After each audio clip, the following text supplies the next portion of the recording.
Hey guys, Laura coming back to you from the Omni Hotel here in Nashville, Tennessee. I keep wanting to say beautiful hotel because I mean it just is, It and really is. it's amazing.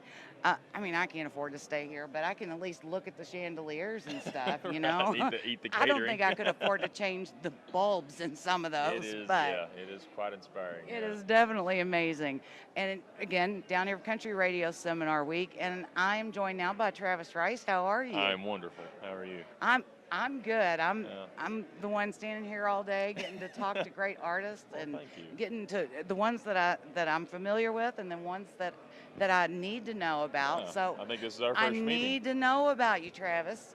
Well, Yeah, it is our first yeah. meeting. Yeah. So tell me what you got going on. Well, we're fortunate. We just are coming off of an 8-week #1 with Always Have Mexico, and so first one, and hopefully not the Wow. only.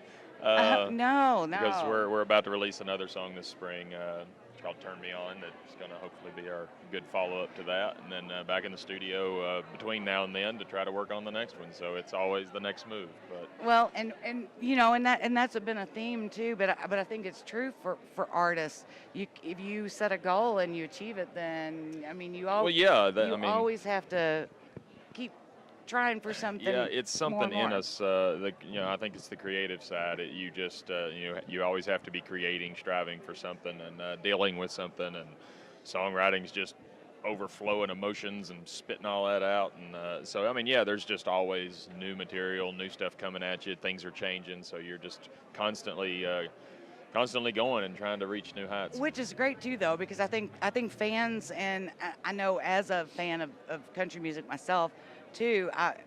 I wouldn't be doing this if I didn't love country music, but Right. um, as a fan, I want songs that at some point I can relate to, Yeah. and I think that's the one thing that singer songwriters do so well. Not only are you writing the songs, but then when you're singing them, you're able to really convey the emotion that you meant behind it too. Well, So yeah, and I mean, there's certain artists, that can take somebody else's song and right. make it their own. And um, I've not recorded anybody else's songs yet. I've never been against it if it works. But It's all about if that right one comes that's along. it. But I mean, as far as singing my own song, Right. I definitely know where I'm coming from, what I'm trying to convey, and it's pretty effortless, I guess. So is it a little, if somebody comes to you and says this whatever song at the time that they're coming to you saying, here's what that song made me feel, and it's a total different side that Yes. maybe you didn't think about? It has happened a time or two. The one that comes to mind is I have a song called "Don't Waste the Rain" that came out a couple of years ago,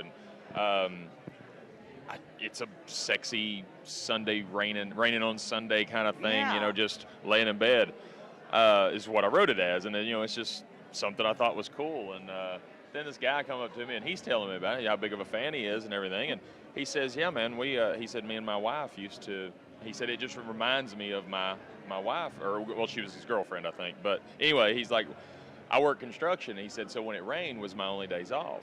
And he took Oh, it to a much deeper level on a relationship basis. Just right. of that was the time he got to spend with his wife So or his that, girlfriend. what? I And got goosebumps. yeah, I know. I did too when he was. That's amazing. And then she had passed on when he was telling me this. She had passed on like 2 months before that.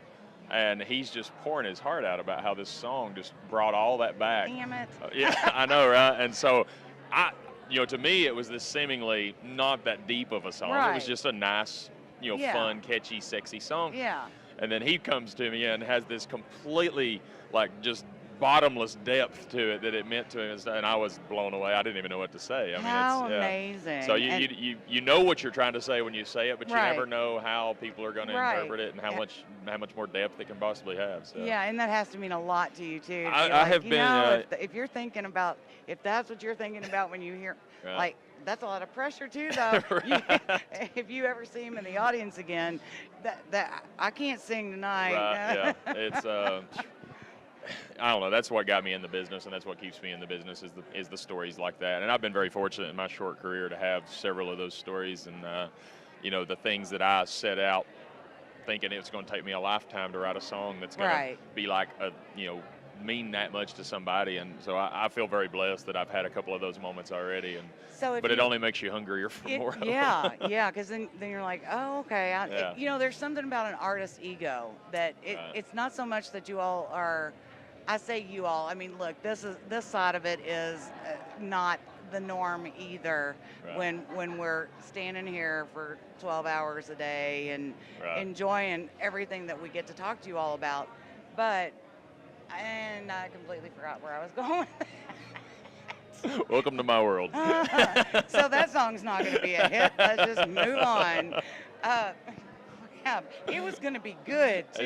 It was on a good run. It was It really, really- yeah, it was a great foundation to fill. You know what? My dad has this saying. Eh, I never thought my dad was funny when I was growing up. It turns out now Yeah. he's pretty funny. But he'll go, hang on, that train will come back. I'm like, what train? He's like, my memory train. Right, yeah. It'll come back It's around. amazing. It's amazing what dads can learn in such a short time in our lives, isn't it? Yeah, it is. We It go is. from they didn't know anything when we were 17 or 18. and No. Now a few years later, they know all kinds of stuff. And my I mom don't know how they didn't learned it know so fast. anything when I was growing up. I love you, Mom. You know everything now. I should have listened. Well, on some things. I don't know. I honestly don't know where I was going with that. So let's just move on. All right. So what are you doing? Are you touring? Are you on the road a Yeah, lot? yeah, we do a lot of shows on the road. I've been here in Nashville now for a year, but we don't play in town a whole lot. We like to take the music So out. you're living here now? Yeah, I'm just from East Tennessee, so it's a couple hours. But yeah, I bought a house down here, and decided that I was here enough that it made sense, and because I'm still just a country boy, but I'm trying to live this city life. And but no, our strategy's always kind of been take the music to the people. And so we've never really done the Nashville downtown scene stuff much. We've always just went out to the small places and the festivals and things like that. And it really suits me. Yeah. I like to travel. I like to see. That's part of why I got in the business, was to be able to go and see things. Right. And have so you- we've stayed true to that. Have you done the whole radio tour thing yet? We are talking about that now. We've done some.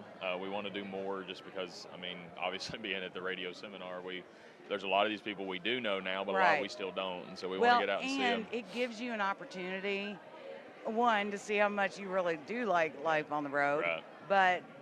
And so then one of two things happens when you come back, is you're either like, that is not for me, Right. or I need to get out there now. Yeah. But it is. I participated in a radio tour years ago with an artist that I was managing at the time, and it was my mom was thinking, how can you wake up in one city and be in two other cities through that day? And I'm Right. like, I don't know, but I love it. Right. And then and we now are full time in an RV and travel cross country. Yeah. And it's amazing what you find as far as you don't need things. Right. Little tiny things are not Right. things hanging on your wall Yeah. and things. Those The things are minimalist important. lifestyle. Yeah, There's a lot to be said for it. And I used Yeah. to be like, I want my comfy this and my comfy that. And I tell you, we're more comfortable being on the road Yeah. in a national park with the slide out, Living. yeah, Yeah. and not, and just there is something to be said about it. And I think I can relate that to a little bit of imagining what it would be like to be on a tour bus, Right. except I'm not having to get on stage and go perform. Well, that's the easy part. Getting on stage and performing is easy. That's the part you look forward to. That's the part that's in the brochure. All the hours In the of load in brochure. and sound check is what's not in the brochure. Okay, yeah. so as a lead singer, do you load in stuff? Oh yeah, yeah. More than just your mic? Oh yeah, yeah, yeah. I'm usually I the got one. my mic. Yeah, I've got a great team now, but yeah, I've definitely always been a big part of that, and So you're it not wasn't. a diva when it I comes try to not to be. No, you can't be a diva in this town or anything really, because gosh, I get humbled so much, and so much of the time I feel lucky just to be in the room with the people I'm in the room with, that Yeah. I'm just trying to keep up, Well, and it does kind of amaze you when you're like, oh, that's and like Brent Mason. Yeah. I mean, the legend, but to watch him play he's Yeah. just an ordinary guy. Yeah, most of the time I And- feel like an intern who Right? just happens to get to step up Right, on the yeah. microphone. It's like a surprise to me they're actually going to let me sing. So Yeah. my memory train came back around. Choo choo, here it comes. You said East Tennessee. Yes. Where in East Tennessee? You know where Crossville is? I don't know. Do we know that? Or you know where Knoxville is? Yes. I'm between here and Knoxville. Here's where why I I'm asked, from, because we went to Atlanta during Super Bowl week, and we came back, and I'm pretty sure we came back through East Tennessee. Probably through Chattanooga at least. To come back through. Well, I think we bypassed because we were going to Louisville. Oh, okay. We were going up to Oh, Louisville. so you probably came up through Nashville then. I want to know where all the hills came from on those back windy roads. Well, see, I live at the beginning of those. I'm from the beginning of those hills. We call it the plateau. And it's the it's the first step towards the Smokies, and so that's where I grew up. Are you kidding me? Yeah, I think we stopped at the first little little mini market that we could, and she's like, y'all are almost done with the mountains, and I'm like, thank God, because see, I'm the opposite. I get out here and I think it's so flat and so walking up and down these Nashville streets, that's like a 9 on the treadmill. Yeah. I'm like, who installed a treadmill around here? And I'm not in San Francisco, right. But Kentucky's pretty flat. Especially Louisville, Western. Now, see, my family's from Southeastern, so it's just like Eastern okay. Tennessee. Yes, it is. Probably hillier, but so they're up there, but where Stapleton's from? Just south of there a little bit. Okay. Yeah, like right across the border, a little town called Williamsburg, and my mom's from Middlesboro, and so it's the same as East Tennessee. It's all geographically the same. It's just the drawl probably gets a little slower because it's a little more Appalachian, but a little bit slower in the way we talk. That's all right. So you have do you have some festivals and stuff lined up for? We've got some. Yeah, I mean nothing big yet.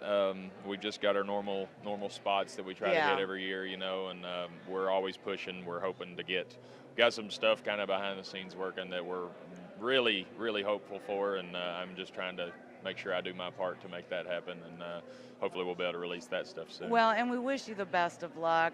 I'm glad that we got to talk, and I'm excited to see kind of what happens here. Tell everybody where they can find out more about you, where you're going to be, the music, everything. Yeah, well, we're pretty easy to find. It's all the social media is Travis Rice Music. Okay. That's the handle, and then iTunes, Spotify, anywhere you buy or stream your music, we're there too. So we try to, it's our job to make sure we're easily found, and we always say we don't care if people buy the music as long as they're listening and enjoying it. And it's not, Travis Rice Music, that's about as plain as you can get. That's pretty, that's what we try to be, simple. You all make sure that, I didn't mean you were simple or plain. Oh, no, I'm simple. Okay, all right. I'm a very simple man. Real quick before I went on with this. You all please make sure that you check out Travis Rice. Check out the new songs, everything that's going to come up, and he's apparently got some festivals lined up already. But hey, if you're in a town that's got a festival coming up and you've listened to the music, then you need to get him there. Hit him up on social media. Like to hear. Yeah. There you go. And follow, like, share, stalk. Don't stalk in a scary way. This is Valentine's Day. Stalk in a loving way. And we're so glad to have shared today with you. Well, and been thank able you to for talk having to you. me. Yeah, it's very nice to meet y'all. You too. Make sure y'all check him out. Bye.